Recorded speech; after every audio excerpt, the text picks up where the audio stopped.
Komiteti Qendror i Partisë Punës Shqipërisë, me hidhërim të thellë njoftojnë partinë dhe gjithë popullin se me 23 shtator 1979, në orën 21:30, pas një sëmundje të rëndë, vdiq shoku Hysni Kapo.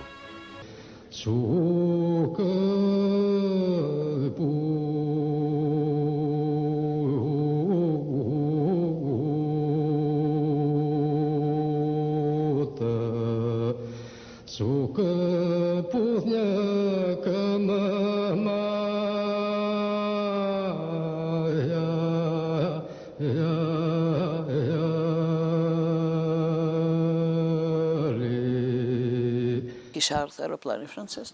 Këta hajt tikim. Hajt tani se s'ka ko, tha Mehmeti, për të bërë takime, tha.